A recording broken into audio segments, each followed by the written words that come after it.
परसों परसों जन्माष्टमी आने वाली है।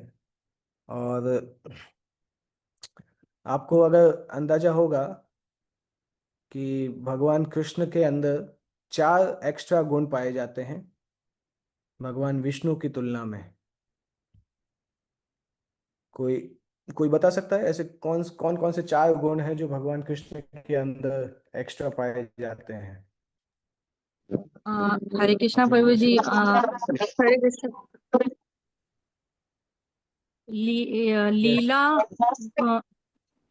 लीला गुण और प्रेम गुण और वाणी वाग्नी जो बांसुरी बोलना नहीं आ रहा थे, 2 तो लन है। प्रेम माधुरी, लीला माधुरी और वेणु माधुरी। वेणु रूप वेणु माधुरी, वेणु वेणु माधुरी, हाँ, लीला माधुरी, वेणु माधुरी। लीला माधुरी, प्रेम माधुरी, वेणु माधुरी और रूप माधुरी। ये माधुरी। 4 गुण जो हैं ये भगवान कृष्ण के अंदर एक्स्ट्रा पाए जाते हैं, जो कि भगवान विष्णु के अंदर नहीं पाए जाते हैं। मेरा ये प्रश्न है, भगवान बलराम के अंदर कितने गुण पाए जाते हैं? कोई बता सकता है? भगवान बलराम के अंदर 60 गुण हैं, 62 हैं, 63 हैं, 64 हैं, पाए जाते प्रभु जी 63 है वेणु माधुरी के अलावा। हैं वेणु माधुरी के अलावा। अच्छा, ओके। और कोई आंसर? भगवान बलराम में कितने गुण हैं? 64 प्रभु जी, वो कृष्ण के इनकारनेशन है, तो गुण तो 64 ही पूरे। कृष्ण के इनकारनेशन तो नारायण भी हैं, पर नारायण में तो गुण नहीं है सारे। नहीं, फर्स्ट है ना वो कृष्ण के। हम्म। कृष्ण में और बलराम में कोई अंतर नहीं। ओके। हाँ, उमेश प्रभु ने सही बताया। बलराम के अंदर 64 गुण पाए जाते हैं, क्योंकि आप अगर कुछ लीलाओं को पढ़ेंगे तो बलराम जी बांसुरी बजाते हैं। जब बलराम की रासलीला होती है तो बलराम भी बांसुरी बजाते हैं। वेणु माधुरी गुण बलराम के पास भी है। केवल अगर दोनों के 64 गुणों में अगर देखा जाए तो श्रील रूप गोस्वामी केवल इतना अंतर बताते हैं कि भगवान कृष्ण का भगवान कृष्ण के अंदर ये सारे गुण जो हैं ये अनंत रूप से पाए जाते हैं, और भगवान बलराम के अंदर भी ये सारे गुण अनंत रूप से पाए जाते हैं, परंतु कृष्ण से थोड़ा सा कम पाए जाते हैं। अभी अब थोड़ा सा कम क्या कहलाता है ये हमारे दिमाग से परे चीज है, क्योंकि दोनों ही अनंत है, दोनों इनफाइनाइट है। तो इनफाइनाइट में जब कैलकुलेशन होता है तो फिर मुश्किल है, परंतु रूप गोस्वामी बताते हैं कि दोनों प्रैक्टिकली समान है, परंतु सारे गुण कृष्ण में अल्टीमेट लिमिट तक पाए जाते हैं, बलराम में उस लिमिट से थोड़ा सा कम रहते हैं। बस यही अंतर आता है। तो एक्चुअली इसी आधार पे मैंने सोचा था कि हम कृष्ण जन्माष्टमी के लिए 4 क्लासेस करेंगे। 4 क्लासेस में एक एक माधुरी को कवर करेंगे, परंतु 4 क्लासेस से 3 क्लासेस में कन्वर्ट हुआ। कल की क्लास में म्यूजिक मेरी कैंसिल करना पड़ा दूसरे कारण, तो 2 क्लास है। मैं सोचा था 4 क्लासेस 4 करूंगा, बट एनीवे, क्योंकि 8:45 तक का समय है, बस 8:45 पे प्रभुपाद ग्लोरिफिकेशन का सेशन है। तो आज हम प्रयास करेंगे वेणु माधुरी के बारे में समझने का, कि भगवान के अंदर जो भगवान की जो बांसुरी है, वेणु है, वो किस प्रकार से संसार को मोहित करती है, और किस लिए कैसे वो गुण भगवान कृष्ण के अंदर असीम रूप से प्रकट होता है। तो श्रीमद् भागवतम में और गर्ग संहिता, ये सब जो ग्रंथ हैं, इसमें कुछ कुछ सेक्शंस में ये माधुरी का वर्णन बहुत क्लोजली किया गया है। श्रीमद् भागवतम में भी प्रभुपाद जी को एक स्पेसिफिक चैप्टर है इसके ऊपर, चैप्टर 21 नंबर अध्याय है शायद वो, जहाँ पे प्रभुपाद जी बताते हैं कि किस प्रकार से गोपियां भगवान की बांसुरी के द्वारा आकर्षित होती हैं। तो उस चैप्टर में से हम थोड़ा थोड़ा डिस्कस करेंगे, और उसी के आधार पे, अच्छा मैं एक बार स्क्रीन शेयर करता हूँ।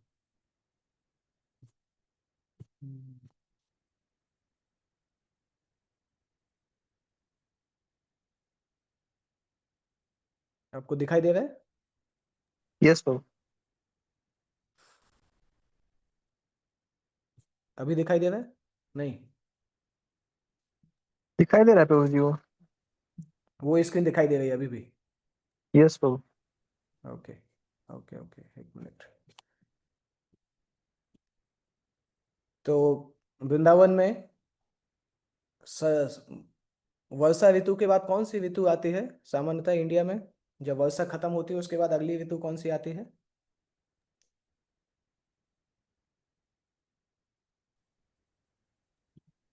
हरे कृष्णा, कोई ट्राई करना चाहते? शरद शीत ठंडी ठंड शरद ऋतु प्रभु जी शरद शरद ऋतु। वर्षा के बाद शरद ऋतु आती है। भारत में एक्चुअली 6 ऋतुएं होती हैं। बरसात, गर्मी, ठंडी और शरद, हेमंत, शिशिर। तो वर्षा के बाद शरद ऋतु आती है।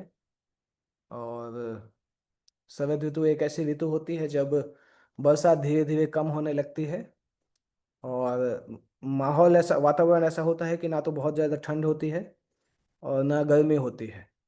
तो one of the best season बोला जाता है ट्रैवलिंग का। ऑलमोस्ट कार्तिक के आसपास, कार्तिक के पहले वो सीजन चालू हो जाता है। अगर इंग्लिश महीने के हिसाब से देखेंगे तो सितंबर अक्टूबर के लगभग ये सीजन आता है, शरद का महीना, जब बारिश कम होने लगती है, खत्म की कगार पे आती है और चेंज होता है शीत ऋतु के पहले का ऋतु जो होता है।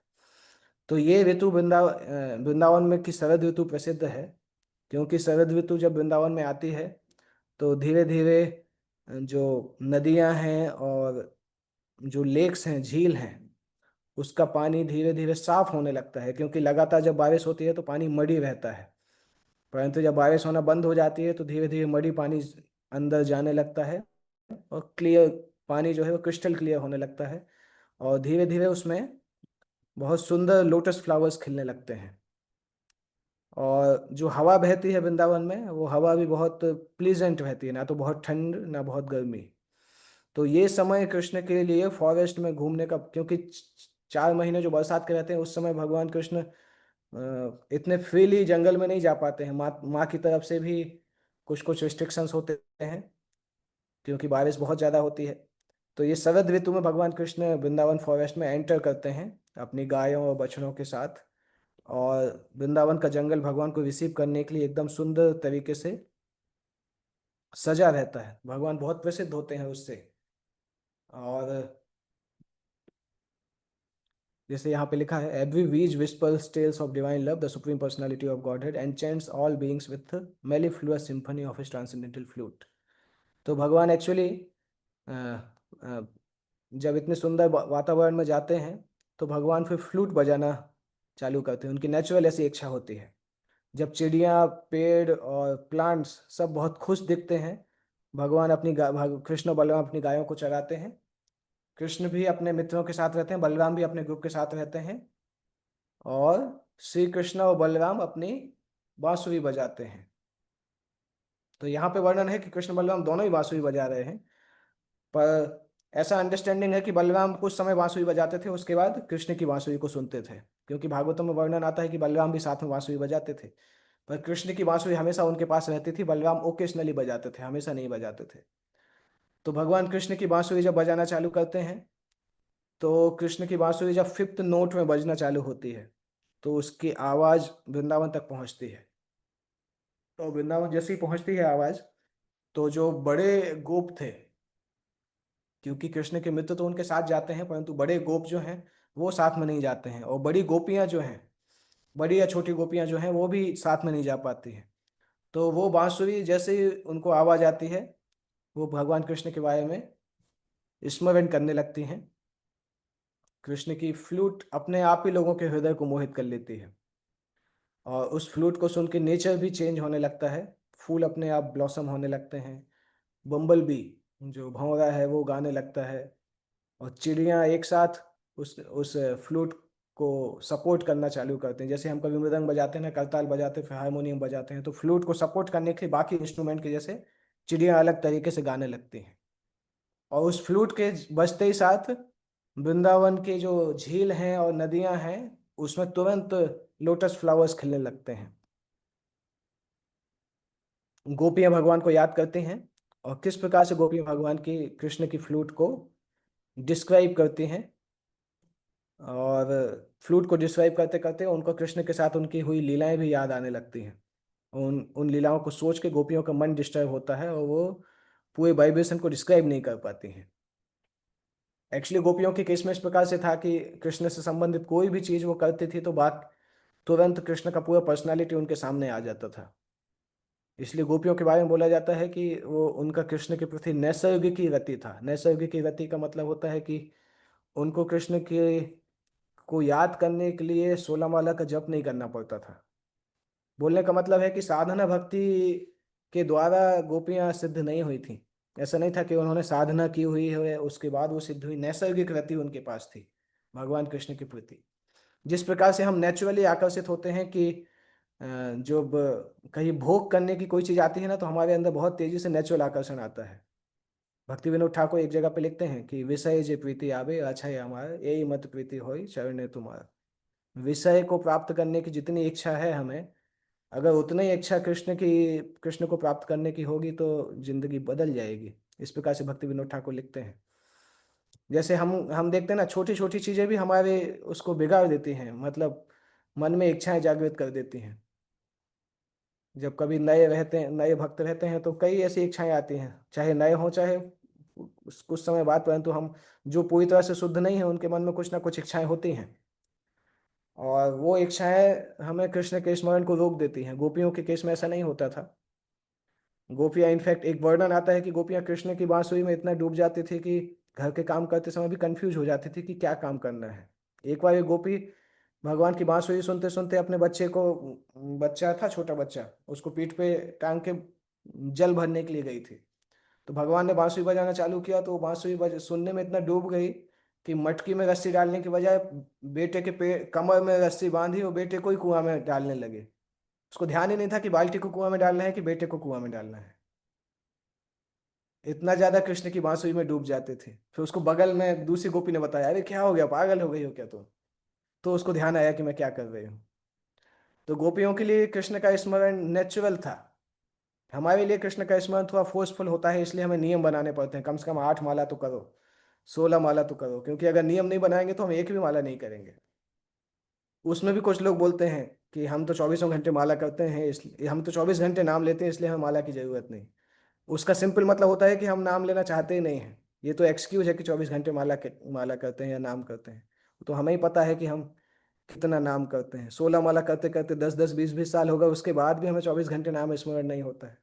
और कोई लोग बोले कि नहीं नहीं मुझे तो माला की जरूरत नहीं है, तो ये सब झूठ बोलने का तरीका है। नाम लेना नहीं चाहते इसलिए झूठ बोलते हैं कि हमें माला की जरूरत नहीं, हमारे तो मन में हमेशा चलता रहता है। मन में हमेशा काम क्रोध लोभ मोह ही चलता है। कृष्ण का नाम चलता होता तो इस संसार में कहाँ रहते। जिनके मन में हमेशा कृष्ण का नाम चलता है वो तो भगवत धाम चले जाते हैं। तो ये केवल नाम नहीं लेने के एक्सक्यूज होते हैं, क्योंकि हम उस अवस्था में नहीं है। पर गोपियां ऐसे नहीं थी कि कृष्ण का नाम लेने के लिए उनको प्रैक्टिस करना पड़े। इनफैक्ट एक बार नारद मुनि ने गोपियों को देखा था कि गोपियां गोवर्धन के ऊपर बैठ के अष्टांग योगा कर रही थी, अपने माइंड को कंसंट्रेट करने के लिए। तो नारद मुनि ने आकर गोपियों से पूछा था कि आप ये क्यों कर रहे हैं? अष्टांग योगा तो आपको करने की आवश्यकता नहीं है, क्योंकि आप तो कृष्ण की शुद्ध भक्त हैं। तो कृष्ण को याद करने के लिए आपको अष्टांग योगा की क्या जरूरत है, क्यों कर रही हैं? तो गोपियों ने बोला, आपको किसने बोला कि कृष्ण को याद करने के लिए कर रहे हैं? हम कृष्ण को कुछ समय के लिए भूलने के लिए कर रहे हैं, जिससे हम बाकी काम कर सकें। क्योंकि हमारा दिमाग अगर कंसंट्रेट होगा तो हम बाकी काम कर पाएंगे। तो गोपियों का ऐसा हालत था कि नेचुरल नेचुरल अट्रैक्शन था कृष्ण के लिए। तो जैसे ही उन्होंने कृष्ण की फ्लूट को सुना तो कृष्ण की लीलाएं याद करने लगी। और जैसे ही लीलाएं याद करना चालू हुआ तो उनके माइंड में वही चीज, कृष्ण की पर्सनालिटी घूमने लगी। जैसे भागवतम में आता है ना, कृष्ण कृष्ण ग्रह ग्रहित आत्मा। प्रहलाद के बारे में आता है कि जैसे कोई व्यक्ति, सामान्य व्यक्ति को कोई भूत पकड़ लेता है तो हम बोलते हैं कि भूत के द्वारा, प्रेत व्याधि के द्वारा ये व्यक्ति ग्रस्त हो गया है। उसी तरह से प्रहलाद के बारे में बोला जाता कि कृष्ण ग्रह के द्वारा ग्रसित हो गया है। ऐसा लगता है जैसे कृष्ण कृष्ण की याद में डूब चुके हैं। तो गोपियों का वही स्तर है। इस प्रकार से फ्लूट के बारे में, बांसुरी की सुन के गोपियां याद कर रही हैं कि कृष्ण किस प्रकार से ड्रेस करते हैं, किस प्रकार से अपने अपने सिर के ऊपर पीकॉक फेदर, मोर पंख लगाते हैं, और फिर कृष्ण किस प्रकार से डांस करते हैं, किस प्रकार से उनके कपड़े पीताम्बर पीले कलर के होते हैं, वैजंती माला पहनते हैं। और जब इस प्रकार से अट्रैक्टिव होके कृष्ण त्रिभंग रूप में जब बांसुरी को अपने होठों से लगाते हैं और बांसुरी के जो होल्स हैं उसको अपने लिप्स से जो अमृत निकलता है, उनके होठों से जो अमृत निकलता है, उस अमृत से जब भर देते हैं तो पूरा ब्रह्मांड आश्चर्यचकित हो जाता है। कृष्ण का त्रिभंग रूप जो होता है, जिस रूप में वो बांसुरी बजाते हैं, आचार्य बोलते हैं कि अगर आप एक बार उस रूप को देख लोगे तो संसार में कभी कोई आकर्षण नहीं होगा। इसलिए एक आचार्य लिखते भी हैं कि अगर आपको अभी भी संसार में भोगने की इच्छा है तो आप वृंदावन मत जाइएगा, क्योंकि वृंदावन जाने के बाद आपका भौतिक संसार के प्रति आकर्षण का विनाश हो जाएगा। हम सभी उसी कैटेगरी के हैं, थोड़ा बहुत तो हमारा विनाश हो ही गया है। एक बार वृंदावन गए हैं तो भौतिक संसार के प्रति आकर्षण कम हो जाता है। जितना ज्यादा बार जाएंगे उतना भौतिक संसार के प्रति आकर्षण कम होता जाता है। और रूप गोस्वामी क्या लिखते हैं, ठीक है वृंदावन चले भी गए तो केसी घाट मत चले जाना, और अगर केसी घाट चले गए तो वहां पे एक त्रिभंग त्रिभंग रूप में कृष्ण जो है बांसुरी बजाते हुए खड़े रहते हैं, उनके पास मत चले जाना। उसके उनके पास गए मतलब भौतिक जीवन खत्म हो जाएगा। आप कृष्ण कृष्ण के लिए पूरी तरह से डूब जाएंगे, कृष्ण के रस में पूरी तरह से डूब जाएंगे। तो किसी को अगर भौतिक संसार में बहुत मोह है और यहीं पे जिंदगी बिताना चाहता है तो आचार्य लोग लिखते हैं कि आप बांसुरी सुनोगे तो आप यहाँ जिंदगी बिता नहीं पाओगे, कृष्ण से इतने आकर्षित हो जाओगे। तो ये कृष्ण के त्रिभंग रूप को गोपियां याद करती हैं कि किस प्रकार से त्रिभंग रूप में तीन जगह से बेंडिंग फॉर्म होता है भगवान का, और फिर फ्लूट को बजाते हैं। इस तरह से गोपियां कृष्ण को याद कर रही हैं। और ब्रह्मा, क्योंकि कृष्ण पूरे क्रिएशन में सबसे एक्सपर्ट फ्लूट बजाने वाले थे, हर हर नोट में हर तरीके से कृष्ण को बांसुरी बजाना आता था। एक्चुअली लिटिल कृष्णा सीरियल में जो बांसुरी बजाया गया है वो भी एक अच्छा डिस्क्रिप्शन है, परंतु प्रैक्टिकली कृष्ण जिस प्रकार से बांसुरी बजाते थे ना, वो उतना एक्सपर्टीज इस संसार में एक्सपेक्ट करना ही पॉसिबल नहीं है, क्योंकि उतना एक्सपर्टीज किसी को नहीं हो सकता है। भगवान कृष्ण आइडियली उस उस उस आर्ट को उन्होंने मास्टर कर लिया था। तो गोपियां क्या बोलती हैं, एक गोपी दूसरी गोपी से बोलती हैं कि आंखों का सबसे ऊंचा परफेक्शन है जब हम कृष्ण बलराम को जंगल में एंटर करते हुए देखते हैं और अपनी बांसुरी बजाते हुए देखते हैं, और जब वो अपने गाय और बछड़ों और मित्रों के साथ जब जंगल के अंदर जाते हैं, उनको उस रूप में देखना हमारी आंखों आंखों की पूर्णता है। गोपियां कई बार अपने आप को कोसती भी थी कि हम लोग कितने अभागे हैं कि हम कृष्ण के साथ जंगल नहीं जा पाते हैं। गोपियां इस बार इस तरह से बोलती थी कि हमारा ये दुर्भाग्य है कि हम कृष्ण के साथ जंगल नहीं जा पाते हैं। अगर हम जंगल जा पाते तो कृष्ण बलराम को जंगल में घुसते हुए बांसुरी बजाते हुए देख पाते। जो लोग भगवान कृष्ण की सेवा में कृष्ण के ध्यान में हमेशा लगे रहते हैं और देखते हैं कृष्ण को किस प्रकार से कृष्ण फ्लूट बजाते हैं, वृंदावन फॉरेस्ट में जाते हैं, वास्तविकता में उन्होंने समाधि की सबसे ऊंची स्थिति प्राप्त कर ली है। भगवत गीता में भगवान बताते हैं योगी नाम अपि सर्वेषां मद्गतेन अंतरात्मना, कि सारे योगियों में से वो योगी जो हमेशा मेरा स्मरण करता है वो सबसे ऊंचा योगी है। तो एक जब ये बातचीत चल रही है, गोपियों के बीच में ये बातचीत चल रही है, तो दूसरी गोपी का क्या ओपिनियन होता है कि कृष्ण बलराम जब जंगल में जा रहे हैं तो एकदम ऐसा लग रहा है जैसे ड्रामेटिक प्लेयर है, जैसे ड्रामा के प्लेयर एकदम सज धज के जाते हैं, उसी प्रकार से कृष्ण बलराम जा रहे हैं। दोनों पीताम्बर, बलराम नीलांबर पहने हुए हैं, कृष्ण जो है पीताम्बर पहने हुए हैं, और दोनों के हाथ में नए आम के पेड़ की छोटी छोटी पतली पतली जो डाले हैं, ट्विक्स, वो लिए हुए हैं, और दोनों ही पीकॉक फेदर भी लगाए हैं, मोर पंख। यहाँ पे बलराम भी मोर पंख लगाए हुए हैं, और दोनों के हाथों में फूल हैं, सुंदर सुंदर फूल, महकते हुए फूल दोनों के हाथ में हैं, और दोनों के हाथ में जंगली फूलों की माला भी है। तो दोनों गा भी रहे हैं और फ्लूट बजा रहे हैं। जब कभी कृष्ण बांसुरी बजाते हैं तो बलराम गाना चालू कर देते हैं, फिर बलराम बांसुरी बजाते हैं तो कृष्ण गाना चालू कर देते हैं। तो एक गोपी दूसरी गोपी से पूछ रही है कि कृष्ण बलराम कितने कितने ब्यूटीफुल लग रहे हैं। उसके बाद यहाँ पर एक हाँ, फ्लूट फॉर्चून फॉर्चून, ये स्लाइड यहाँ पे पीछे है जबकि चैप्टर में ये आगे है।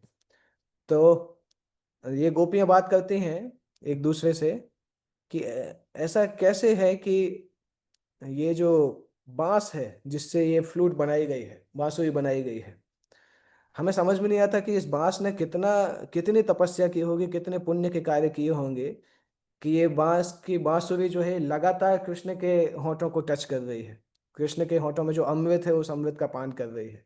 तो कितनी ज्यादा तपस्या इस बैम्बू ने किया होगा। गोपियां ये सोच रही हैं कि कैसे कैसे ऐसा पॉसिबल है कि बांसुरी हमेशा ही भगवान के होठों को किस करती रहती है। कितना बड़ा फॉर्चून है।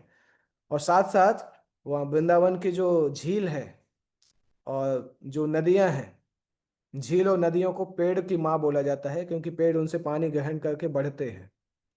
नदियों और झीलों का पानी लेके ही पेड़ों में वृद्धि होती है, इसलिए नदियां और झीलों को पेड़ों की माँ बोला जाता है। पेड़ का एक और नाम होता है पादप। पादप मतलब पेड़ बोले जाते हैं, क्योंकि पैर के द्वारा वो पानी पीते हैं, उससे वो जीवित रहते हैं। तो वृंदावन में जो नदियां हैं और वृंदावन की जो झीलें हैं वो बहुत प्रसन्न थी ये देख के कि बांसुरी भगवान के होठों से हमेशा लगी रहती, भगवान उसको बजाते रहते हैं, और उस खुशी के कारण उनके कमल फूल रहे हैं। अभी वो खुश क्यों हैं? क्योंकि नदियों का जल ये सोच रहा था कि हमारा बेटा जो है बांस, वो भगवान कृष्ण के होठों का रस पान कर रहा है, कितना अच्छा है। हमें तो नहीं मिल पाया, परंतु एटलीस्ट हमारा जो बेटा है बांस, वो तो कम से कम कृष्ण के होठों का पान कर रहा है। इसी तरह से बांस के जो पेड़ थे वहां पे नदी के किनारे, वो भी बहुत खुश थे कि हमारी फैमिली का कोई व्यक्ति भगवान की सेवा में ऐसा लगा हुआ है और भगवान के होठों को डायरेक्टली टच कर रहा है। जैसे जो व्यक्ति भक्ति में बहुत आगे होते हैं और उनके जब डिसेंडेंट्स भी भक्ति में आगे बढ़ने लगते हैं तो उनको बहुत खुशी मिलती है। तो इसी प्रकार से बांस के पेड़ और नदियां दोनों प्रसन्न थे, क्योंकि उनके घर का आदमी भक्ति में लगा हुआ था। प्रभुपाद जी उसमें लिखते हैं कि ये सौभाग्य होता है कि अगर कोई भगवान विष्णु की भक्ति में अगर कोई लग जाता है तो वंश का सौभाग्य होता है, क्योंकि जिस शास्त्र ऐसा बताते हैं कि विष्णु भक्ति इतनी आसानी से लोगों को नहीं मिलती है। जैसे यहाँ पे लिखा है, flute enjoys nectar meant for the gopis, lakes and rivers rejoice in their sons service, trees fathers of bamboo yield honey in ecstasy for their descendants devotion। बांसुरी के पिता जो है बांसुरी बैम्बू ट्री, वो हनी निकालते हैं और उस हनी से वो अपने जो बांसुरी है उसकी भक्ति की प्रशंसा करते हैं। तो पूरा का पूरा वृंदावन का एनवायरनमेंट, चाहे पेड़ से लेके जल तक, यही खुश रहते हैं कि देखो हमारे वंश का कोई व्यक्ति भगवान के होठों में उसका अधरामृत का पान कर रहा है। उसका मानना यह है, प्रभुपाद जी कई जगह पे ऐसा बताते हैं कि वैष्णव धर्म प्राप्त होना इतना आसान नहीं है, और अगर वैष्णव धर्म किसी को प्राप्त होता है और कोई उस धर्म को पालन करके पूरी तरह से कृष्ण की सेवा में लग जाता है, तो एक्चुअली वो सौभाग्य पूरे पूरे वंश का वो सौभाग्य होता है, क्योंकि उस वंश के जो पितर होते हैं, जो फ्यूचर जनरेशंस होती हैं, उन सभी को उसका फायदा मिलता है। श्रीमद् भागवतम में आता है, अगर किसी घर में एक शुद्ध भक्त का जन्म हो जाए, हालांकि शुद्ध भक्त इतने आसान नहीं है बनना, शुद्ध भक्त बहुत ऊंची स्थिति है। अगर किसी वंश में कोई एक शुद्ध भक्त हो जाए तो उसकी 21 जनरेशंस तर जाती हैं। जैसे प्रहलाद ने जब पूछा था ना कि भगवान नरसिंह देव को कि मुझे बहुत दुख है कि मेरे पिता ने आपसे शत्रुता की, तो भगवान ने बोला था तुम्हारे पिता ऑलरेडी शुद्ध हो गए हैं तुम्हारी भक्ति के द्वारा। तुम्हारे पिता क्या, तुम्हारे 21 जनरेशंस को मैंने शुद्ध कर दिया है। तो वो भक्ति का प्रभाव होता है।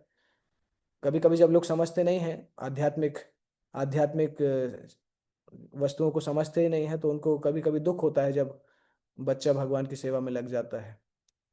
तो इसलिए वो अब अध्यात्म का अभाव है, आध्यात्मिक चीजों का अभाव है। वैदिक इंडिया में आप देखते हैं, वैदिक समय में क्या था, अगर किसी घर से कोई सन्यासी बनता था तो पूरे गांव में फेस्टिवल मनाया जाता था, पूरे गांव में उत्सव मनता था कि अरे हमारे गांव से एक व्यक्ति ने सन्यास लिया है।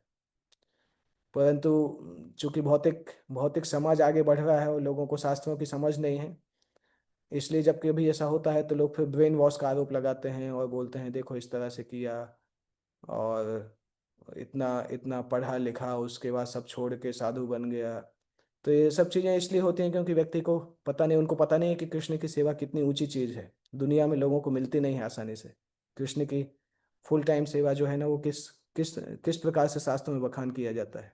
यहाँ पे इस डिस्क्रिप्शन से हम समझ रहे हैं कि वो बांसुरी भगवान अपने मुंह में लगा रहे हैं वेणु माधुरी, भगवान उस वेणु को अपने अपने होठों से टच कर रहे हैं, उसके कारण वो नदी, यमुना नदी बहुत प्रसन्न है, सारी झीलें प्रसन्न है, और बांस के पेड़ प्रसन्न है कि हमारे वंश का कोई ना कोई तो ऐसा है जो कृष्ण कृष्ण के अधरामृत का पान कर रहा है, कृष्ण के इस प्रकार से सेवा कर रहा है। वो गोपियां उसको डिस्क्राइब कर रही हैं।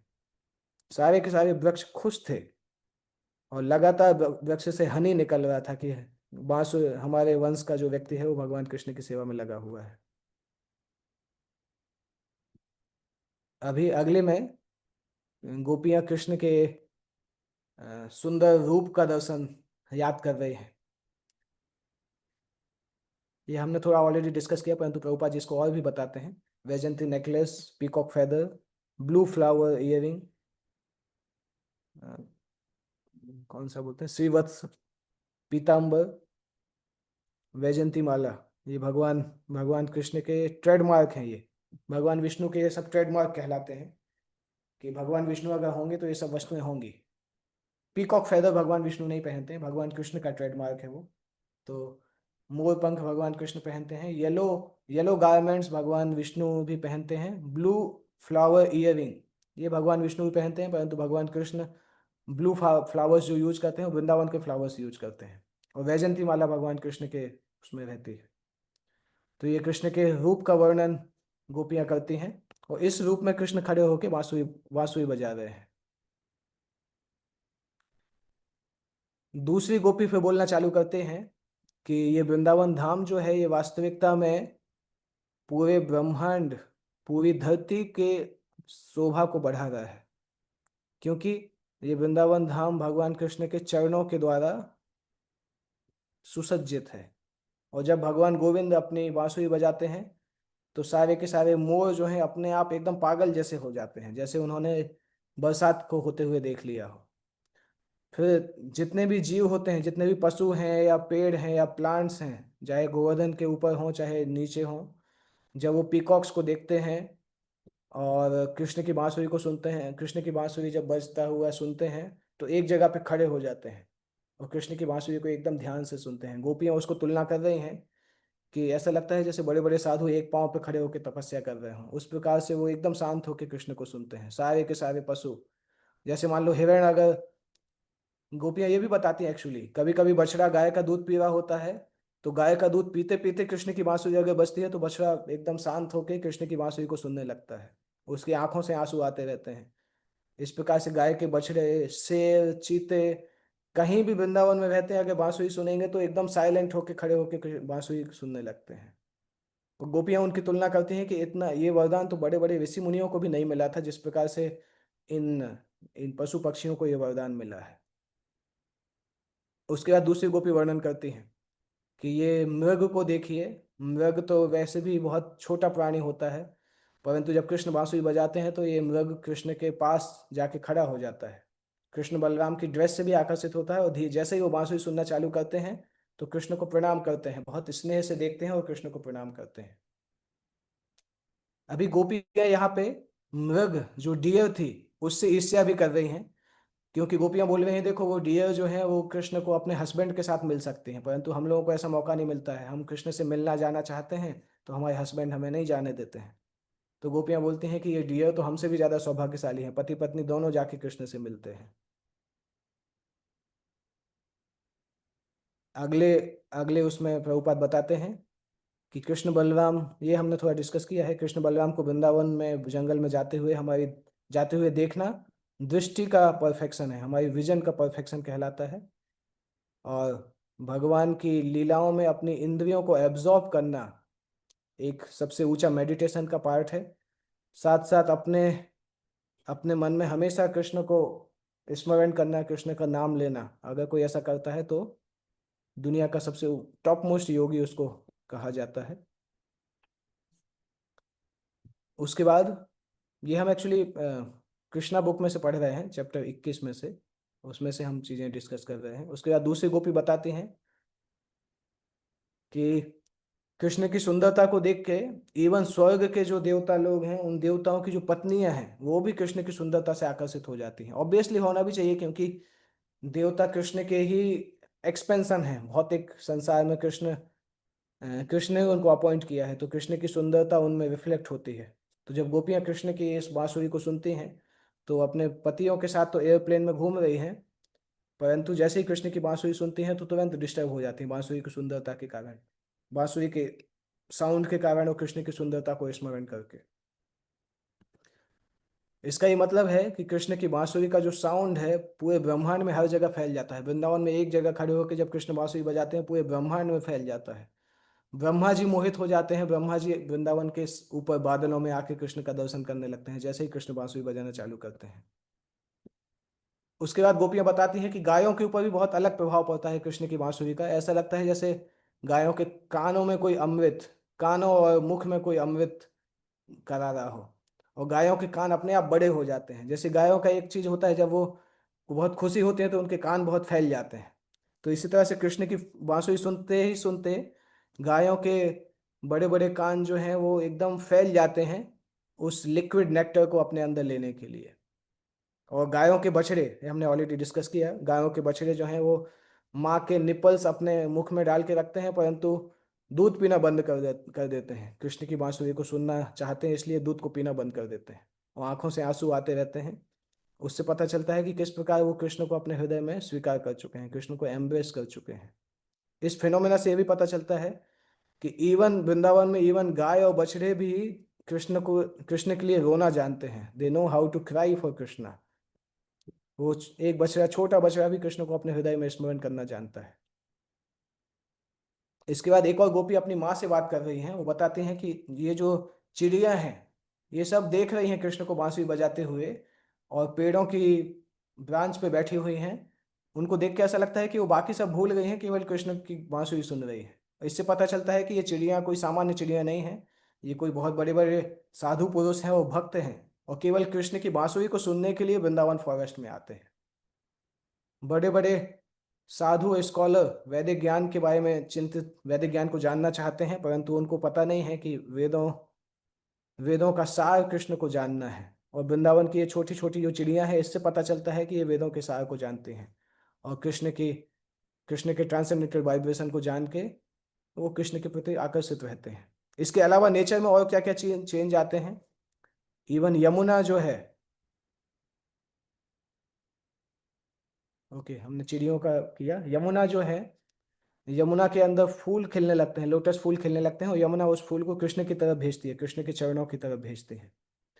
और साथ साथ बहुत सारे ऐसे जल के स्थान होते हैं जो जल के स्थान स्टिल हो जाते हैं, क्योंकि जल भी भगवान को सुनना चाहता है। यहाँ पे एक चीज इंपॉर्टेंट है देखना कि गोलोक धाम में सबके पास चेतना होती है। इस संसार में सजीव होते हैं, निर्जीव होते हैं।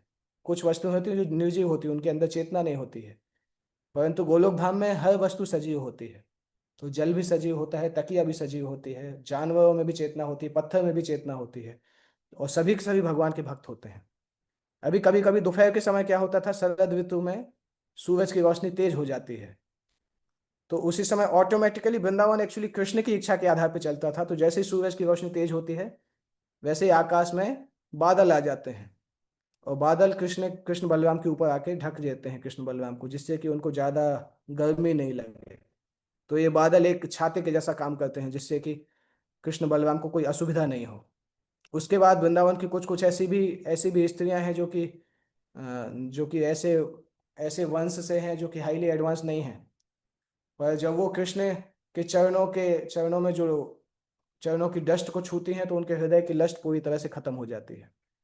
तो उसका वर्णन भी गोपियां यहाँ पे करती हैं। उसके बाद another gopi began to praise on the unique position of Govardhan Hill। Govardhan हिल का जो प्रार्थना है वो इसी अध्याय में आता है विशेष रूप से।